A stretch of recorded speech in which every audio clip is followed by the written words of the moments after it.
Hello students, welcome to CBSE वाले sir. तो आज हम लोग पढ़ेंगे एपी, जो कि आपका चैप्टर नंबर 5 है। तो एपी के सारे फार्मूला और सारे कॉन्सेप्ट हम लोग डिस्कस करेंगे। तो चलिए मैं शुरू करता हूँ। सोचिए, आपका एक भैया है, आपके भैया है या आपके फैमिली में कोई बड़े हैं, ठीक है, बड़े भैया जिनको एक नौकरी मिला है। तो उनको नौकरी मिला है 10,000 का, है ना।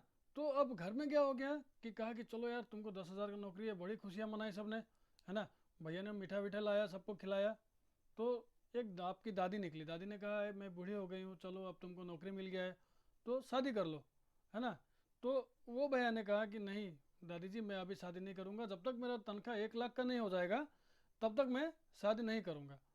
तो फिर दादी जी के दिमाग में चला, अरे अगले साल इसका तनख्वाह कितना जल्दी बढ़ेगा। तो उसने कहा कि नहीं दादी जी, मेरा हर साल 4,000 करके तनख्वाह बढ़ेगा तो बहुत ही जल्दी 1 लाख हो जाएगा। तो दादी जी हिसाब करने लगे मन में कि अगले साल 4,000 करके तो इसका 14,000 हो रहा है, फिर और अगले साल उसका 4,000 करके आपका 18,000 हो रहा है, फिर और अगले साल आपका फिर और 22,000 हो रहा है। अब सोचिए दादी जी अगर इस तरह से साल साल का कैलकुलेशन करें तो वो पता लगाते लगाते तो बहुत टाइम लग जाएगा। शायद बीच में फिर भूल जाए मैं कौन से वाले साल में थी, है ना। और अगर कह दिया होता कि 10 लाख होगा तब करूँगा, तब तो और वो गिनते गिनते तो अब हो गया, निकलता ही नहीं। दादी जी का तो वो जो बुढ़ापा वहीं ख़त्म हो जाता है ना। तो क्या है कि क्या कोई तरीका है कि हम लोग ये जान जाए कि इसका 1 लाख का तनख्वाह कब होगा या कितने साल बाद हो जाएगा। डायरेक्टली क्या कोई ऐसा फार्मूला है?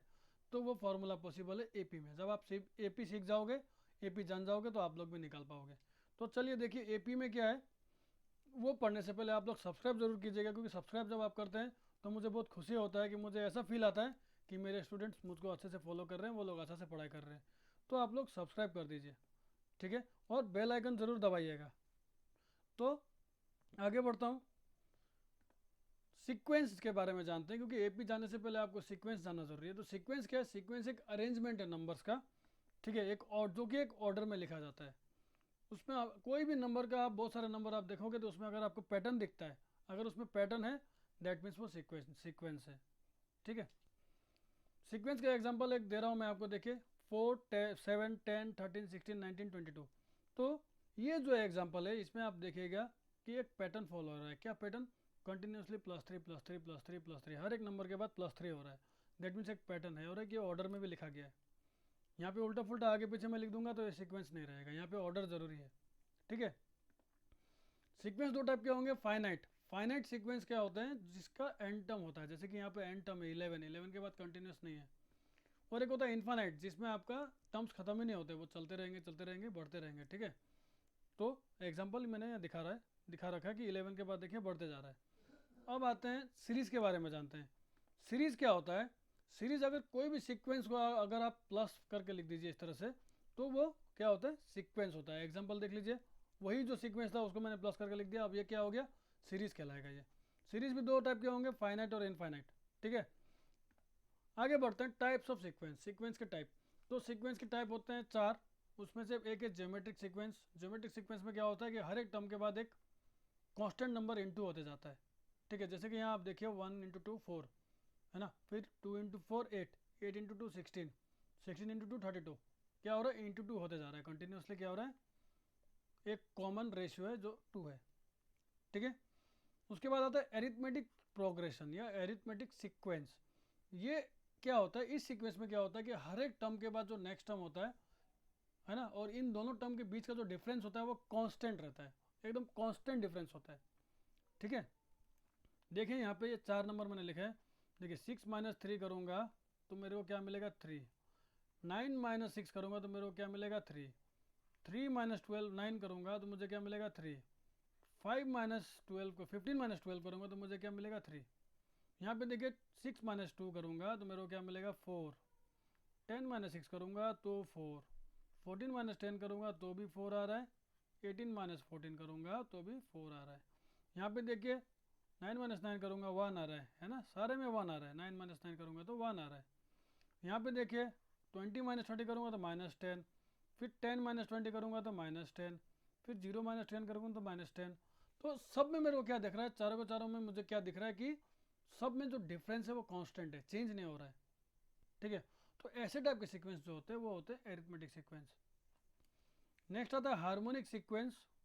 हार्मोनिक सीक्वेंस में क्या होता है कि कोई भी टर्म जो है एपी का या सीक्वेंस का जो भी टर्म है अगर उसको रिवर्स कर दें, जैसे यहाँ मैं इसको रेसिप्रोकल करूँगा तो 1/2 का 2 हो जाएगा, 1/4 का 4 हो जाएगा, 1/6 का 6 हो जाएगा और ये 1/8 का 8 हो जाएगा। तो यहाँ देखिए ये जो एक एपी बन रहा है, क्यों? देखिए कॉमन डिफरेंस जो हो रहा है 4 - 2 2, 6 - 4 2, 8 - 6 2। तो ये क्या, ये एक एपी बन रहा है। तो कोई भी सीक्वेंस को अगर रिवर्स करके अगर एपी बने तो वो सीक्वेंस हार्मोनिक सीक्वेंस कहलाता है। नेक्स्ट है फिबोनाची सीक्वेंसेस।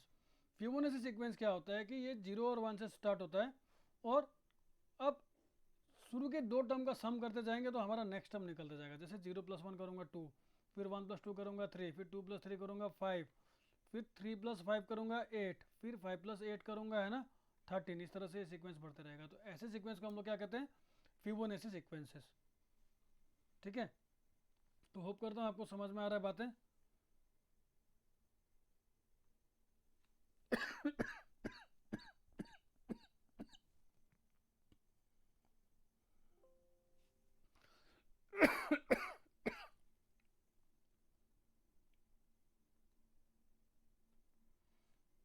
नेक्स्ट जानते हैं general form of an AP.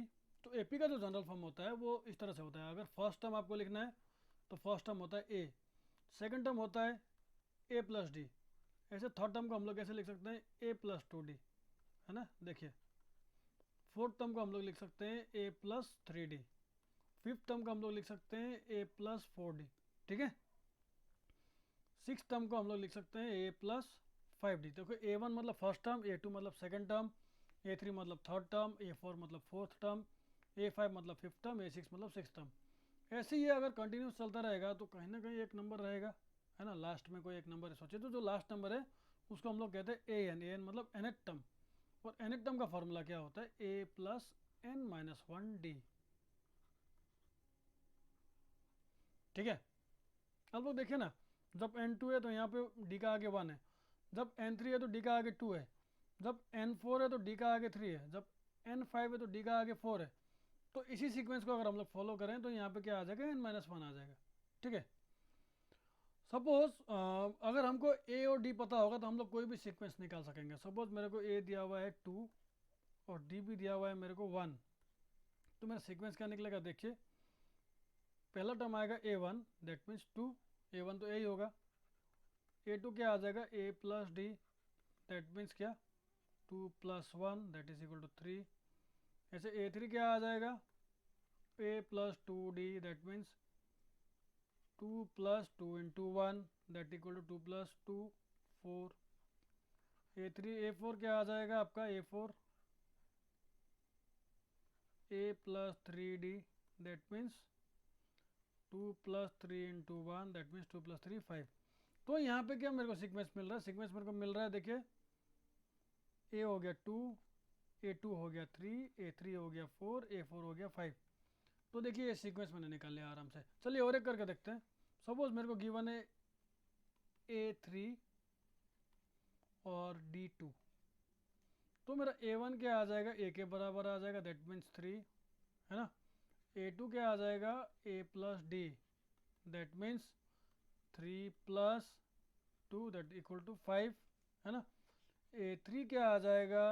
A plus 2d, that is equal to 3 + 2 × 2 equal to 3 + 4, कितना आ जा रहा है? 7।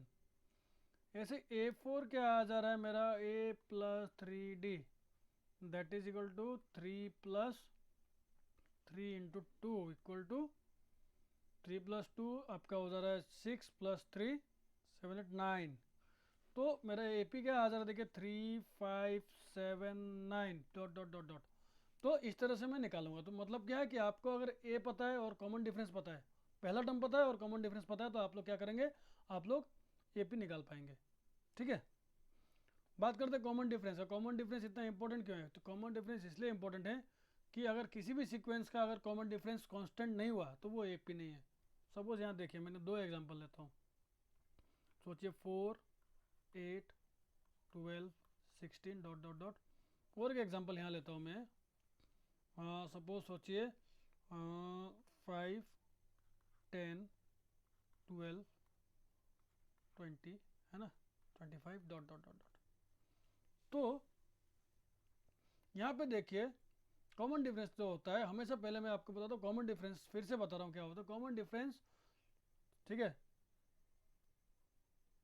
या तो आप निकाल सकते हो इससे इसको माइनस करके, दैट मीन्स आगे वाला नंबर से पीछे वाला नंबर को माइनस करके, या इससे इसको माइनस करके, या इससे इसको माइनस करके। ठीक है, तो कॉमन डिफरेंस के लिए क्या है, सीधा सीधा या तो a2 माइनस a1 कर सकते हैं,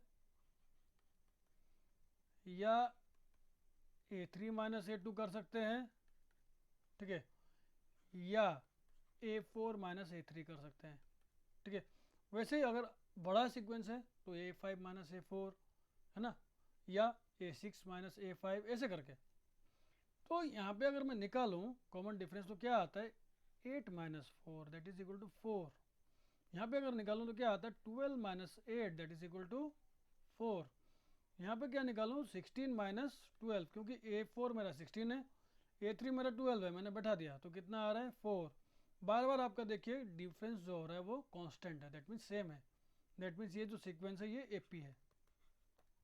ठीक है, तो AP अगर आपको पहचानना है तो इस तरह से पहचाना जाएगा। ठीक है, अगर क्वेश्चन में बोला कोई सीक्वेंस दे दिया, बोला कि AP है कि नहीं बताइए, तो आप लोग कॉमन डिफरेंस निकालिए। अगर कॉमन डिफरेंस सेम आएगा तो AP है, अगर कॉमन डिफरेंस कांस्टेंट नहीं आया मतलब सेम नहीं आया तो AP नहीं है।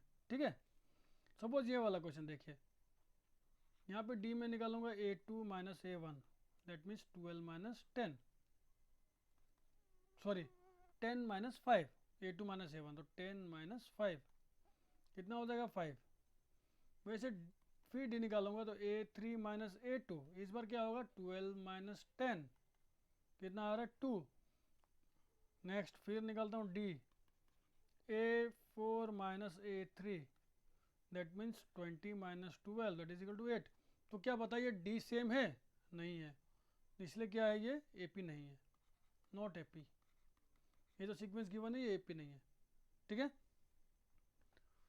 अब ये वाला फॉर्मूला आप देखिए a n equal to A plus N minus 1 d, मैंने थोड़ा देर पहले भी आपको दिखाया था यहाँ पे, है ना, ए प्लस एन माइनस 1 डी मैंने मेंशन किया था यहाँ पे क्योंकि ए एन टर्म के लिए। तो कभी भी आपको एन टर्म निकालना है, मुझे बोला कि फलाना सोचिए 10 टर्म निकालना, 10th टर्म बताइए क्या होगा AP का, या मैंने बोला कि इस AP का 15 टर्म क्या होगा, तो आप कैसे निकाल सकते हैं, इस फॉर्मूला से निकाल सकते हैं। तो देखिए हमको इस फॉर्मूला में क्या दिख रहा है, ए प्लस ए भी मुझे पता होना चाहिए, एन भी पता होना चाहिए, डी भी पता होना चाहिए, तब मैं वो टर्म निकाल पाऊंगा जो टर्म मुझे ढूंढ रहा है। ठीक है, सपोज मैंने कहा कि यहाँ पे एन टर्म निकालिए 10 नंबर वाला, दैट मीन्स ए एन निकालिए A10, मुझे क्या फाइंड करना है A10, तो मुझे N10 फाइंड करना है, मतलब N10 गिवन है, मैंने कहा कि इस सीक्वेंस का 10 नंबर वाला टर्म निकालिए, है ना। तो मेरे पास A भी पता है, मेरे को 3 है, D मुझे निकाल लूँगा a2 माइनस a1 करके, दैट मीन्स 6 माइनस 3 कितना आ जाएगा 3। ठीक है, तो A10 मुझे फाइंड करना है, A10 मुझे क्या करना है फाइंड। ठीक है, अब मेरे पास फॉर्मूला है a n equal to A plus N minus 1 d, right. इसी फॉर्मूला का मैं यूज़ करूँगा, क्या करूँगा ए एन का जगह 10, ए का जगह मैं बैठाऊँगा 3, एन का जगह 10, एन का जगह बैठाऊँगा 10 और डी का जगह 3, तो क्या हो जाएगा 3 प्लस 9 इंटू 3 कितना हो जा रहा है 3 plus 27 equal to 30। That means क्या 10 नंबर वाला जो टर्म होगा वो क्या होगा 30 होगा। ठीक है, तो मैं इस तरह से निकाल पाऊंगा। अगर मैंने कहा कि आपको सपोज 15 टर्म निकालिए, मतलब N15 है, 15 नंबर वाला टर्म निकालिए, और मुझे क्या निकालना है A15। बात समझ गए, मुझे पता है कि कितना नंबर वाला निकालना है, 15 नंबर वाला निकालो, इसलिए N15 है ना, तो 15 नंबर में जो है उसको निकालना है, दैट मीन्स A15 मुझे निकालना है। ठीक है, तो मेरे को पता है A3 है और D मेरे को पता है 6 माइनस 3 इक्वल टू 3, तो मुझे A भी पता है, D भी पता है, N भी पता, निकाल लूँगा।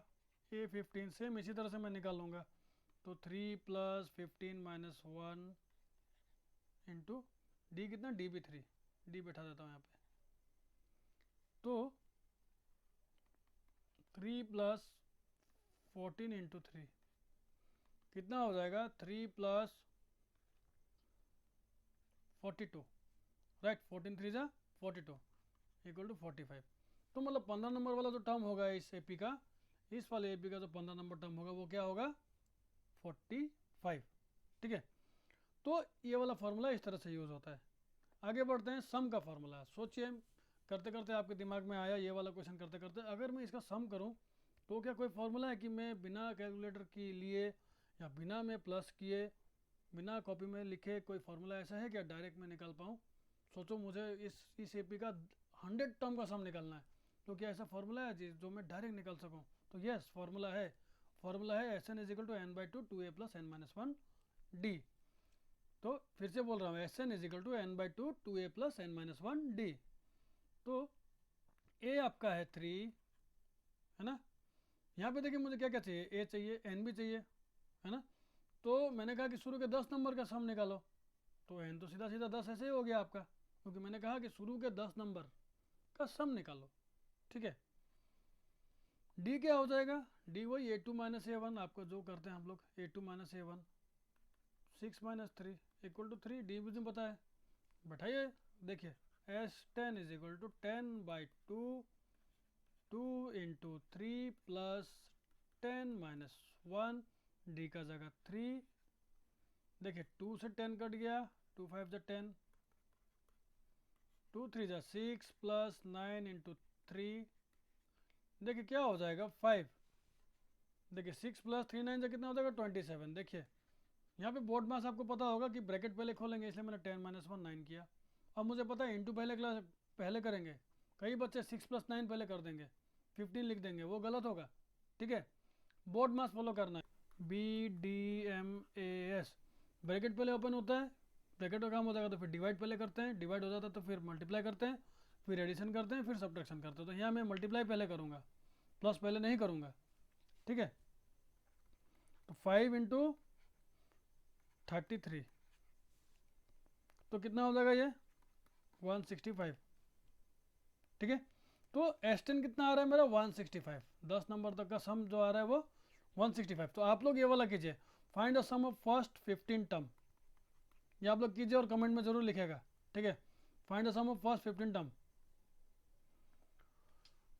ओके, एक और फॉर्मूला है S N is equal to N by two A plus L. तो पहले मैं डिस्कस करता हूँ ये फॉर्मूला एल वाला जो है, और ये फॉर्मूला ऐसा भी है, S N is equal to N by two A plus A N.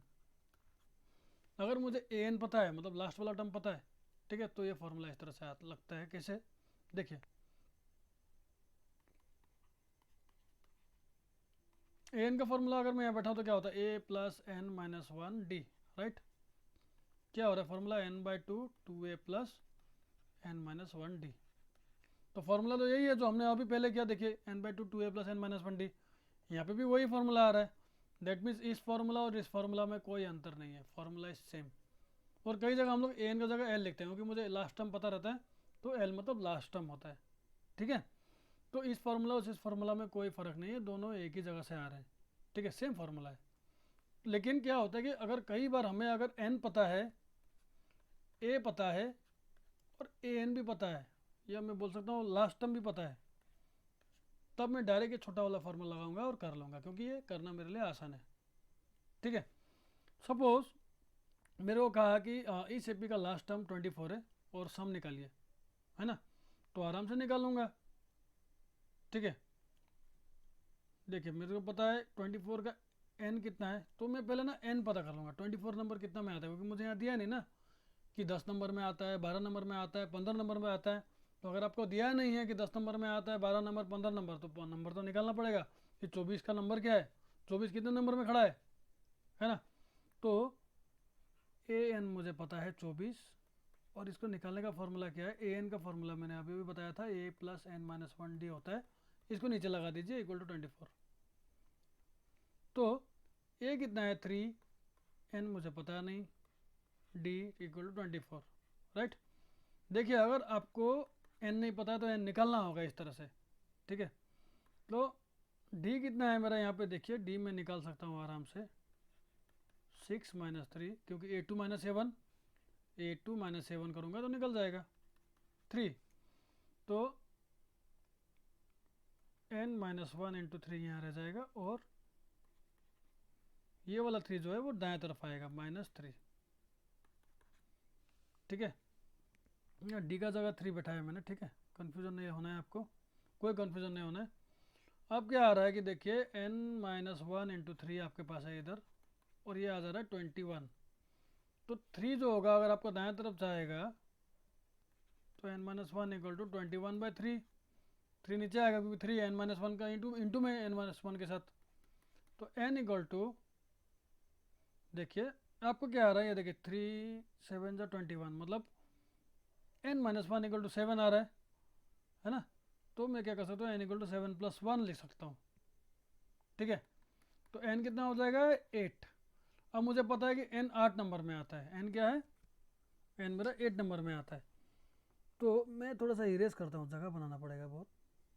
Suppose अभी मैंने कहा कि ये 24 तक का सम निकाल लिया, अब मुझे पता है n है, तो मैं क्या करूँगा यहाँ पे सीधा S8 इज इक्वल टू क्या करूँगा, देखिए मुझे 23 से लेकर 24 तक का सम निकालना था, तो मुझे पता करना था पहले 24 कितना नंबर में आता है, 24 8 नंबर में आता है, पता चल गया।